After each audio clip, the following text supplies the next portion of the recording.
They are misfits, arrogant rebels. They scorned conventional wisdom, and each conceived a radical new vision of the cosmos. Galileo Galilei, Isaac Newton, Albert Einstein, and Stephen Hawking have all had tumultuous lives, filled with great triumphs and humbling failures. These are the people who would dare to challenge. They often run into opposition, and they generally don't deal very well with that. There was a kind of a demon within them that wouldn't let them do anything else. It does take a strong ego to say, well, I can solve this. I can figure out some little piece of the universe. Who were these brilliant rebels? And what secrets of their minds allowed them to think the unthinkable and reveal the beauty and strangeness of the universe?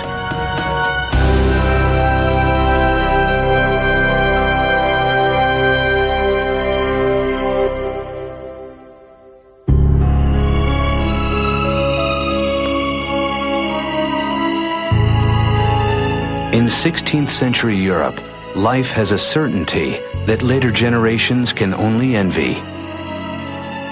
Everyone knows that the Earth is the center of the universe. But this reassuring vision is beginning to crack. And one of those who does the most to overturn it is a self-styled genius, Galileo Galilei. Galileo, of course, was this cocky individual who had an attitude. The sort of person who makes very close friends and who makes lots of enemies. But he had a very sharp wit, a very sharp mind, and with that he was able to probe some of the deep mysteries of the universe. This ambitious, overconfident scientist will remake the world, but pay a harsh price.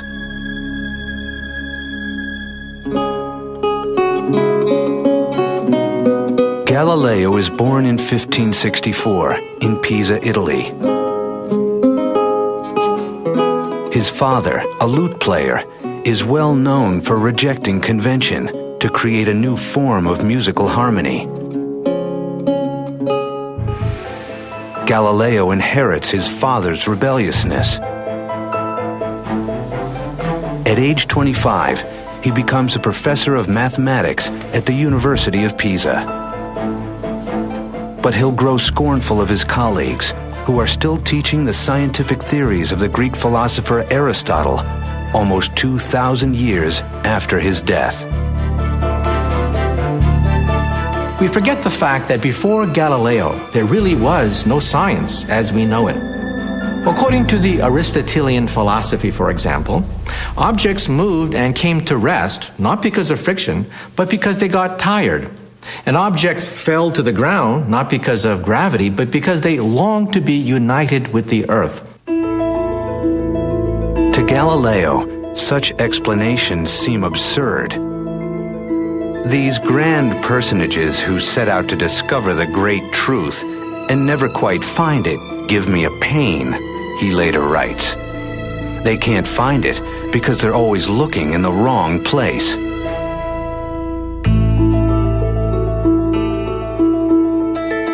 Now, Galileo is about to shatter thousands of years of belief. His intuition tells him that objects move, not because of desires, but because of deep mathematical laws. And his unthinkable step is to find them through experiments, something few people have done before. He begins by studying falling bodies.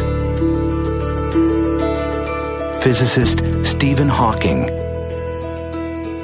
Galileo pointed out that simple observations, like dropping weights from a height, show things do not work the way the ancient Greeks said. This must have been seen by many people, but they had put it down to imperfect observations. For the first time ever, Galileo begins to work out basic laws of motion, such as how speed is determined by time and acceleration. It was one of the geniuses of Galileo to slow down the acceleration of gravity. He got an inclined plane and had a ball roll down the plane, and then you could see with your own eyes the fact that an object speeded up as it went down. So he introduced the concept of acceleration. To us, that seems so obvious and logical. That was a major mathematical breakthrough to understand motion in those terms. For his role as the first experimenter, Albert Einstein will later call him the father of modern physics. Galileo has pioneered the path that Newton and Einstein will follow. The search for mathematical laws that lie behind all motion. But progress is slow. Only at the end of his life will they finally be published.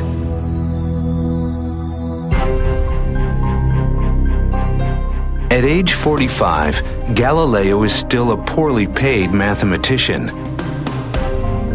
But ambitiousness and arrogance will soon catapult him to fame and be his undoing. In 1609, Galileo hears rumors of a toy-like spyglass that makes distant objects appear near. Resolving to capitalize on it, he quickly learns to grind lenses. Within a few weeks, he arrives in Venice with a telescope he champions as his own invention. He impresses Venice's navy so much that officials double his salary. Galileo did not bother to tell them that this was an instrument that was being exhibited and sold in many other places. There was considerable chagrin when they discovered that, in fact, this was not Galileo's unique invention. Well, what can you say? He was obviously being a good businessman there. To the free-thinking Galileo, the telescope also offers an opportunity to ask questions few others dare. 60 years earlier, the astronomer Copernicus proposed the radical idea that the Earth revolves around the Sun. But Copernicus had little evidence for his theory, and it contradicts passages in the Bible. In the time of the Inquisition, such speculation treads close to heresy.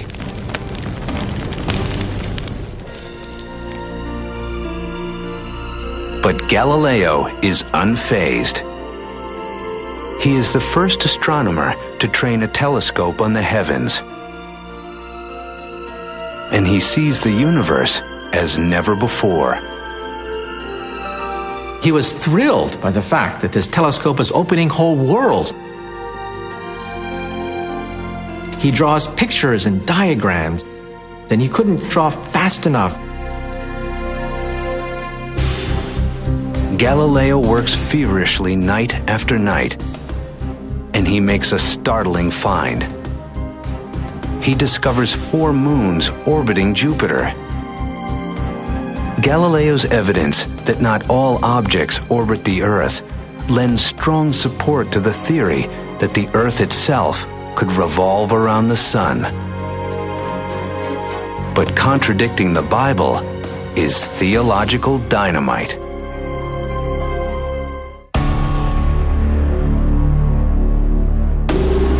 For those who cast doubt on his new theories, Galileo has no patience. He's seen the universe in a new way with his own eyes. How can I do this and not be merely wasting my time, he writes, when those peripatetics who must be convinced show themselves incapable of following even the simplest and easiest of arguments. Galileo used his cutting wit to cut people down, and that didn't necessarily win him a lot of friends. In 1615, at age 51, Galileo goes to Rome to argue his case. It may be his greatest mistake. the Church orders him to cease teaching that the Earth orbits the Sun. But Galileo pushes his luck. 9 years later, he asks to state his case again. This time, a new pope is a personal friend, and Galileo wins permission to write a book. Ever scornful of opponents, Galileo writes a dialogue and places arguments for the two sides in the mouths of characters who are thinly disguised. When he wrote his books, it was very clear who was the smart one, who was the stand-in for Galileo, while the Aristotelians come out as the fools. In 1633, Galileo is arrested by the Inquisition. The Church accuses him of heresy. But perhaps the real reason that Galileo is brought to trial is that he has gone too far in his efforts to persuade. Galileo has put one of the Pope's favorite arguments into the mouth of a foolish character in his dialogue. The Pope was told by people around him that Galileo had tried in the book to make the Pope look a fool.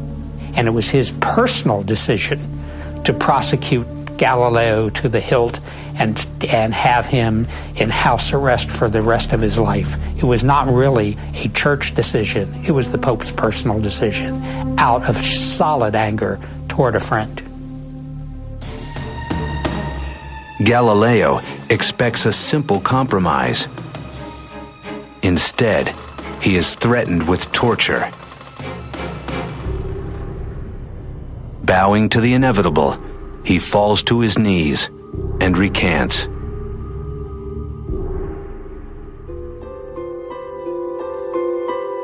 For his last 8 years, Galileo lives under house arrest, a broken man. He will gain immortal fame for championing the view that the Earth moves around the Sun. But to the scientists who succeed him, his greatest achievement is different. In his final years, he writes a book that completes the work that he began while young. He shows how it is possible to use mathematics to analyze motion.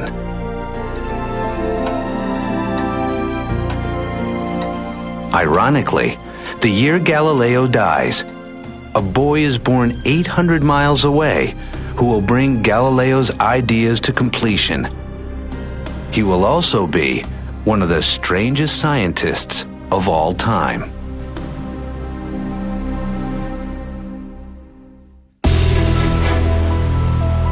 Perhaps no scientist has ever worked so hard without regard for food, sleep, or human relations as Isaac Newton.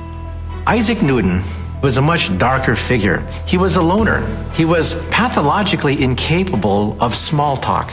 We would use the term obsession.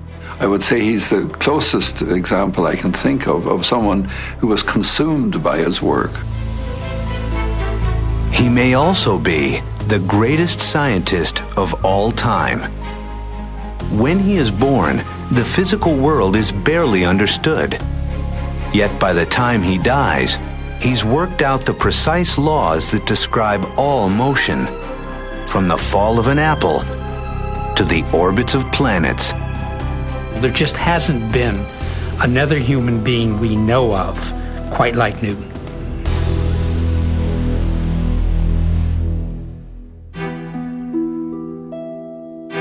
In 1642, Isaac Newton is born in a remote English village.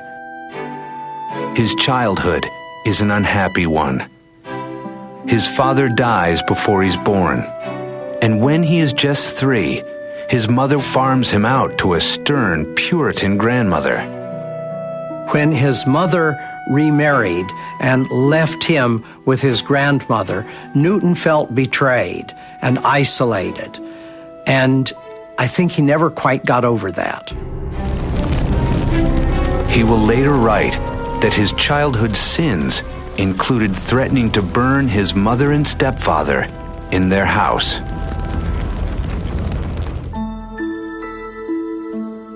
Newton does not always do well in school, but he becomes a curiosity in his village for building extraordinary mechanical devices such as windmills. A schoolmaster convinces his mother to send him to university. At Trinity College, Cambridge, most students drink and carouse more than they study. Newton prefers to be isolated and alone. Here, looking around him, were a lot of people who had not the least interest in books, who came from well-off families. He must have felt terribly out of place. And also, I suspect, knowing the way that students work, he must have been regarded as an oddball. Newton, a Puritan, is obsessed with sin. He adopts strict emotional and sexual limits and lives a reclusive, monk-like existence. Newton was so different from Galileo because Newton was one of the most private people that you would ever know about. He didn't take pains to make friends, and somehow he didn't relate easily to people. He just pulled back from them. Throughout his entire life, he has no love affairs and few friends. Some scholars speculate that Newton was homosexual. Others that he simply decides he has no time for anything but work. It is believed he dies a virgin.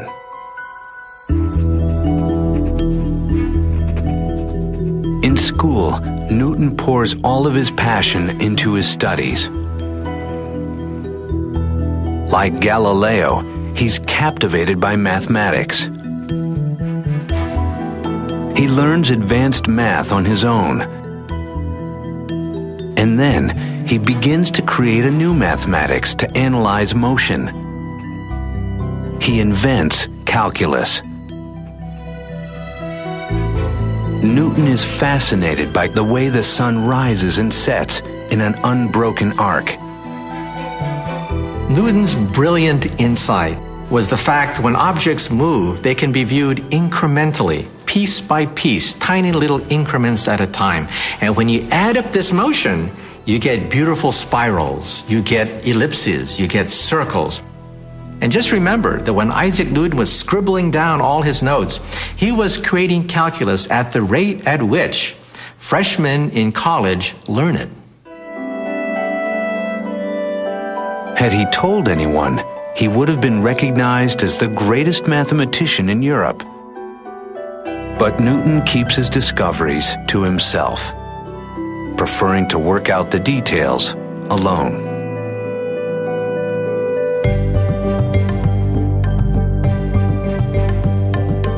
Several years later, at age 24, Newton is living in his mother's house.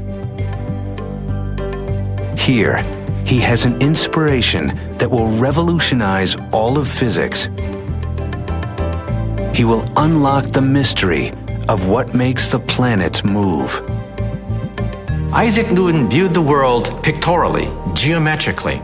And one day, while walking down his estate, he saw an apple fall. And then he gazed up and he saw the moon. And then he asked the key question, the question that unlocked the secret of the heavens. If an apple falls, does the moon also fall? And then perhaps one of the greatest flashes of insight, he realized that gravity, which then takes an apple and makes it fall to the earth, is the same force that could grab the moon in the heavens, and make the moon fall around the earth. While Galileo began the study of how gravity acts on Earth, Newton is the first to recognize that gravity also moves the planets and stars.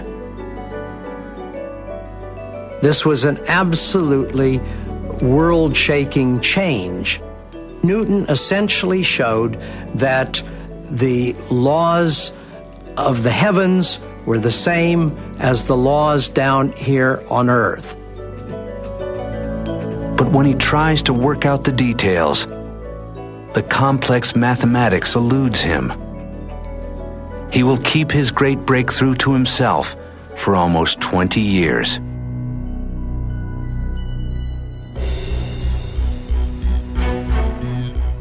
Newton soon becomes a professor of mathematics at Cambridge University.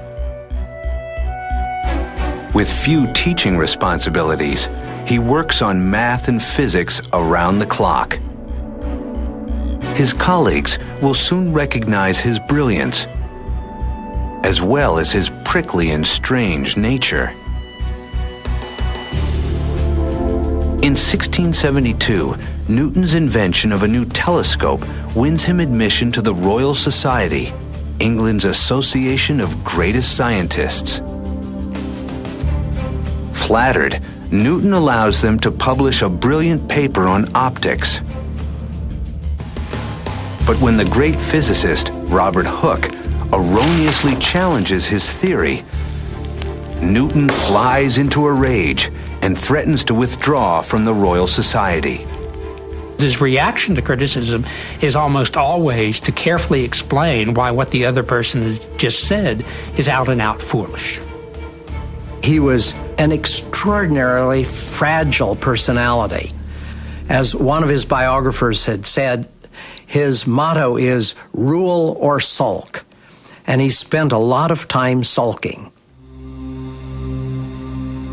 Some historians speculate that Newton's vindictiveness, inordinate sensitivity to criticism, and obsessive work reveal symptoms of a mental illness such as manic depression. We will never know.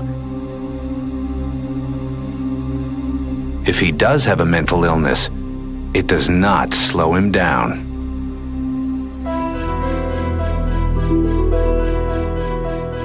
At the age of 42, Newton is asked to solve a problem that is baffling England's greatest physicists. What mathematics describes the orbit of planets around the sun? Seized by inspiration, Newton shuts his door and begins work on his greatest masterpiece. Like Galileo, he is guided by strong intuition. Now, he sets out to crack the complex mathematics of gravity that he began years earlier. For almost 2 years, he communicates with almost no one. His only form of exercise is pacing. He would sleep very little, that he would work 18, 20 hours a day, that he would skip meals and simply write. He had the power to sit in his chair undistracted, focusing, obsessed with one problem for years at a time until it finally cracked. At last, Newton reemerges with a masterpiece that will change the world: the Principia. A ruthless simplifier, Newton strikes at the fundamentals. He uncovers how mass interacts with force, inertia, and acceleration. But his greatest insight is to define gravity. He is the first to call gravity a force acting at a distance. And through breathtaking mathematical breakthroughs, Newton lays out the precise laws that determine the motion of all objects. Newton's Principia, published in 1687, was a scientific revolution. In it, Newton gave the first precise description of the laws that govern the motion of bodies, from cannonballs to planets. When you look at the Principia and the number of mathematical problems solved in it, doing that in an 18-month period, this is not a normal human being in any sense of the word. Newton has completed Galileo's quest to mathematize motion. But over 200 years later, another arrogant rebel will discover that at very high speeds, Newton's laws fail, and the universe is stranger than anyone ever imagined.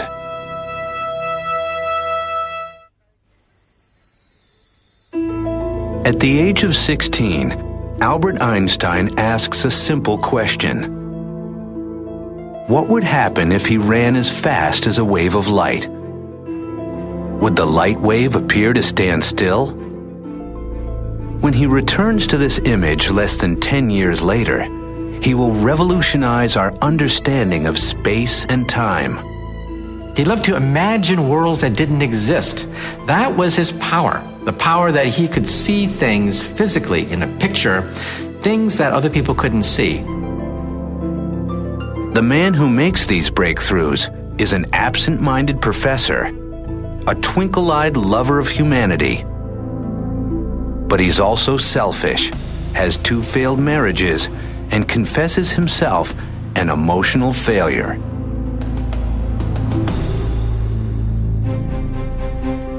Albert Einstein is born in 1879 in southern Germany to middle-class Jewish parents. As a child, he is quiet and withdrawn. His parents began to think maybe he was retarded because it took so long before he began to speak. But he was just busy thinking, apparently. As a young boy, he is fascinated by puzzles and games and shows remarkable perseverance. At age 9, he builds a tower of cards 14 stories high. By all accounts, Einstein as a child was a nerd. And as a consequence, the other kids would make fun of him. He was apart. He lived in the world of books, the world of ideas. In 1896, the 17-year-old Einstein wins admission to the ETH, the MIT of Switzerland. Like Galileo, he is witty and sharp, with a sense of humor, and is also a rebel. Einstein has resolved to become a theoretical physicist, but he feels stymied.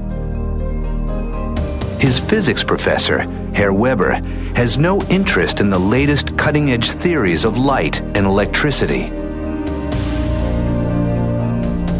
He passes his exams only by borrowing a friend's class notes and graduates with unexceptional grades. His behavior has not gone unnoticed. All of Einstein's applications for jobs at universities are rejected. After Einstein graduated from the university, he became a loser in every sense of the word. His professor, Weber, actively disliked the young Einstein. He wrote letters of recommendation, which we now know undermined his chance at any kind of academic appointment. Even before he became a physicist, his life as a physicist was over.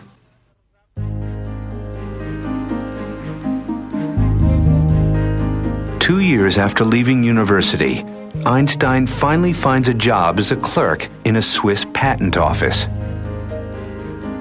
His work is far removed from theoretical physics, but this seemingly dead-end job will be his salvation. In Bern, the 23-year-old clerk quickly settles into a bourgeois existence. He marries Mileva Maric, a fellow student from the university. Luckily, his job is undemanding enough that he can steal time to grapple with cutting-edge questions in physics, such as the nature of light. Others in such circumstances would have just thrown in the towel and would have given up on a career in physics. You get the sense that this is someone who just was possessed by an intellectual demon and couldn't do other than what he did. Now Einstein returns to a simple image he first imagined in high school. What would happen if he ran as fast as a wave of light? Both Isaac Newton and Einstein shared this uncanny ability to create simple pictures that children could understand and extract from that images which changed the universe. According to Newton, the speed of a light beam should appear slower to someone who runs alongside it. But light does not seem to obey Newton's laws. Einstein says the light beam moves away from you at the speed of light, no matter how fast you move. You can never catch up to the light beam. You hit the accelerator, you gun the engine, the light beam still moves away from you at the same rate. How's that possible? How is it possible you can never catch up to a light beam? Now, like Galileo and Newton before him, Einstein ruthlessly questions assumptions that no one else dares. If the speed of light never changes, then something else must give. Then he had it. Time is relative. Time is relative to the speed at which you move. And that idea shook the universe. Einstein has discovered that Newton's laws only hold true for the world of everyday experience. When objects travel at speeds close to the speed of light, common sense breaks down, distances stretch, and clocks tick more slowly. Newton, forgive me, Einstein writes later. At the age of just 26, he topples Newton's laws of motion with his theory of special relativity. With childlike questions and simple pictures, Einstein changed the world.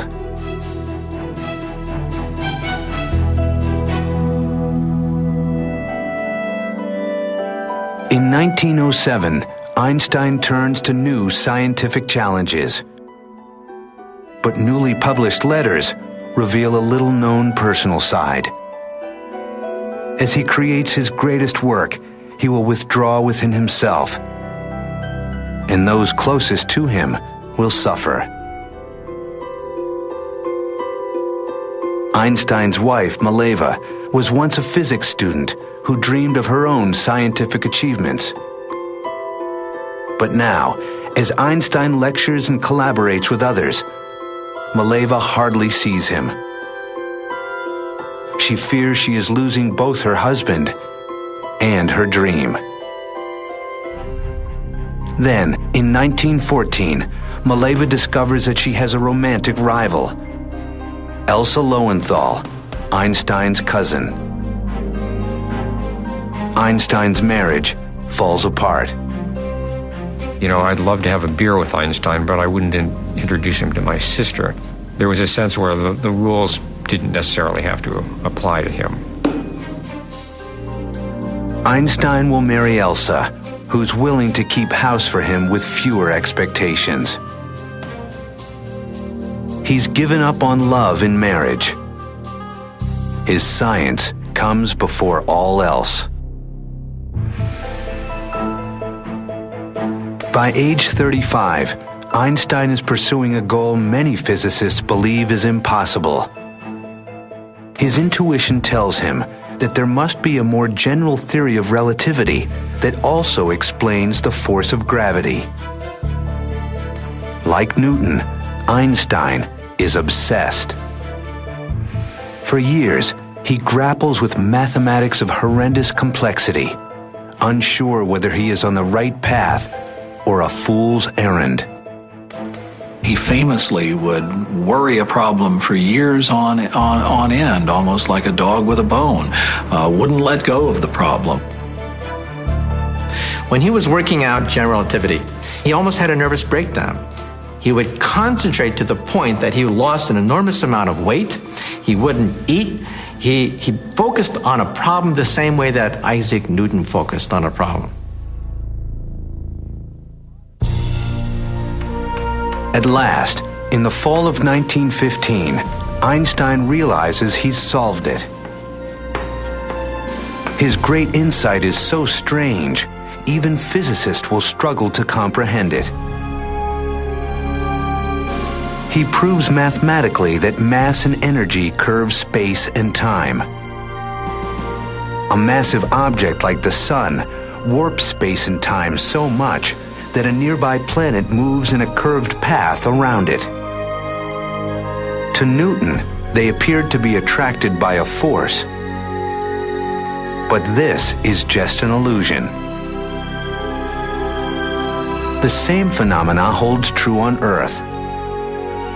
Objects that appear to be pulled by a gravitational force are actually traveling through warped space-time. Einstein's general theory of relativity changed forever our ideas about space and time. It is so beautiful, it has to be right. Einstein arrives at a set of equations governing space-time curvature. These simple lines describe the motion of galaxies and the destiny of the universe. When we physicists look at the equations of Albert Einstein, we cry. We cry because they are so gorgeous. Realize that the motion of the heavens, with all the curved spaces and time warps and what have you, can be summarized in an equation about an inch long. That is power. That is incredible. That is beautiful. Although Einstein will continue working until the day he dies, by the time he is 40, he has completed his greatest work. Galileo applied mathematics to motion. Newton perfected these laws for everyday experience. But Einstein's search for a deeper theory revealed laws that govern the entire universe. Today, another brilliant rebel is searching for an even broader theory, a theory of everything.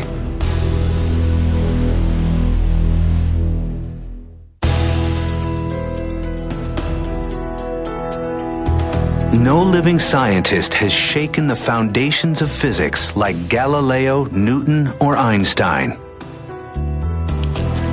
But among those who have advanced cosmology's frontiers is a once lazy student named Stephen Hawking. Today, he holds the same chair in mathematics at Cambridge University as Isaac Newton. I was born 300 years after the death of Galileo. I hold the same job at Cambridge as Newton did, and I work on Einstein's general theory of relativity. Of the three, I feel closest to Galileo. He followed his nose and was a bit of a rebel.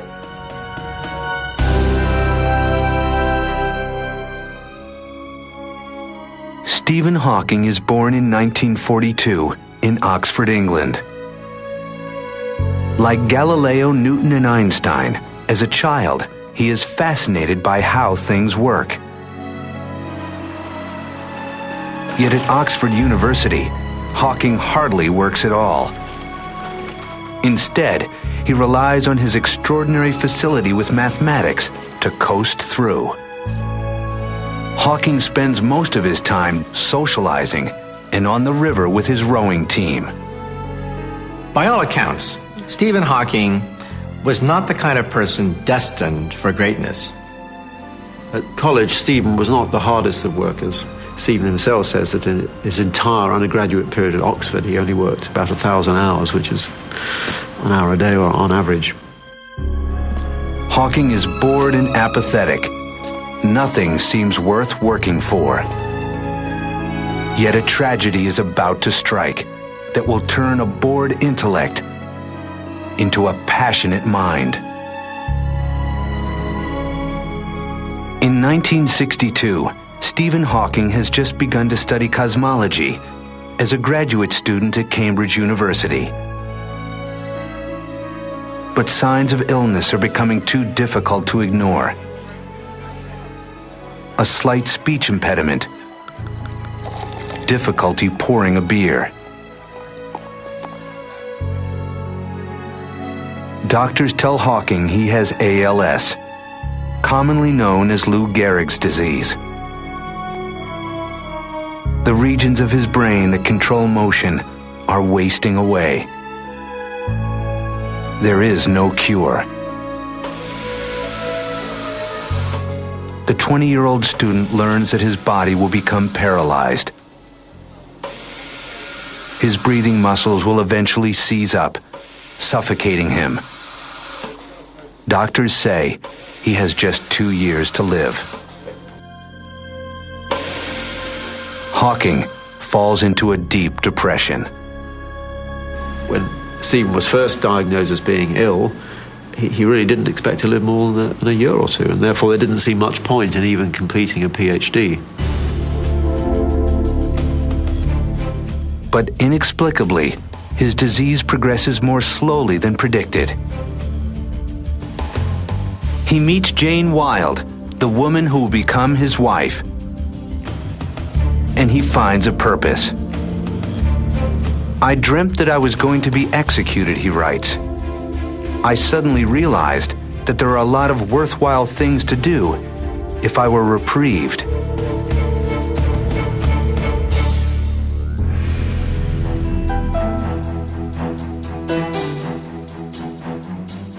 Now Hawking begins working hard for the first time in his life, and to his surprise, finds that he likes it.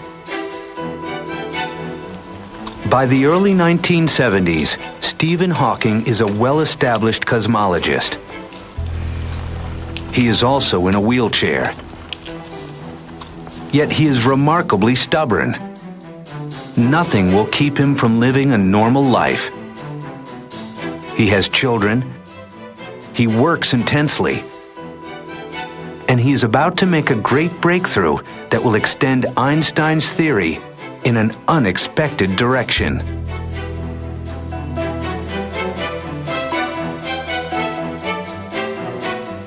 Einstein's theory of general relativity predicts the motion of very large objects such as galaxies. But it cannot explain the behavior of the tiniest subatomic particles that are the building blocks of the universe. Their motion is only predicted by a different theory called quantum mechanics. And to the frustration of Einstein and every physicist since, the two theories appear completely incompatible. Yet Hawking is brash enough to tackle the impossible. When Stephen Hawking was doing his pioneering work, there were two armed camps. They hated each other. They never talked to each other. On one side were the true blue loyalists, the ones who held the flame of Albert Einstein burning bright. On the other camp were the quantum theorists. They dealt with the world of particles, subatomic particles, hundreds of them, thousands of them, and they didn't talk to each other. They had different mathematics, they had a different language, a different physical picture, and here comes Stephen Hawking saying, I'm going to try to marry the two together. Well, that was heresy. No one had done that before. Now Hawking asks, what happens if you look at a black hole, a massive object, but zoom in to its smallest scale? Hawking also, like Einstein, has an incredibly good nose. That he has an intuitive feel for interesting questions to ask and how to ask them. Black holes are the most bizarre and extreme prediction of Einstein's theory of gravity. Theoretically, if a mass is extremely concentrated, for instance, if a star were compressed into a ball just miles wide, the space around it will become so warped that gravity will keep everything from escaping, including light. A black hole is a region of space in which gravity is so strong that light can never escape. It's like a one-way membrane in which things can go in, but nothing ever comes out, including light, and that's why it's called black. Now Hawking attempts something his colleagues assume is impossible. He uses the equations of quantum theory to analyze what happens to tiny particles trapped by gravity on the edges of black holes. By now, he can no longer write. If he was an experimentalist, his career would long be over. But Hawking has rarely even looked through a telescope. And for theory, all he needs is his brain. Like Newton and Einstein, Hawking has great powers of concentration. He reruns long, torturous equations again and again in his head, checking and rechecking his calculations. He tends to think in pictures, and he tends to start with some idea that he thinks he is right, and he goes from there. He has to rely upon keen insight and leaps of logic to compensate for the fact that he cannot check every single line. He just has a tremendous drive, a tremendous determination to get to the bottom of things. Hawking's results shock him. Black holes are not completely cut off from the rest of the universe as once believed. Instead, their edges shed tiny particles, now called Hawking radiation. The arguments are so compelling, everyone now agrees that black holes must give off Hawking radiation. The radiation will carry away energy and mass, and the black holes will slowly evaporate and eventually disappear. Hawking has shown that, like water in a boiling kettle, black holes slowly evaporate away. Just as importantly, he's proven that in one particular case, general relativity and quantum theory can be fruitfully combined. My discovery that black holes are not completely black, but should glow like hot bodies, was the first example of an effect that depended on both the large and small scale theories. When the result came out, it was so beautiful, it just had that feel about it. Just talking about it was like rolling candy on the tongue. Finding a theory of everything, a deeper theory that unifies Einstein's equations and quantum mechanics, is now the holy grail of physics. It would explain the origin of the universe. And Hawking has created new hope that this ultimate puzzle can be solved. It's clear that Stephen's discovery of black hole radiance was an important piece of the final jigsaw, even though we don't really know what the final jigsaw is yet. Who were the greatest physicists? They were ugly ducklings, rebels, and nerds, consumed by deep intuition and unafraid to question the most basic assumptions. It does take a strong ego to say, well, that's not so tough, I can crack that. I mean, the odds are really against you. There's no guarantee that there are any answers out there, that science actually works. You're really taking a huge chance. Their stubborn persistence revealed deep laws of nature, but their quest remains unfinished. And such brilliant minds come along only once in a great while. Yet who knows? It's possible that the next brilliant rebel is already among us.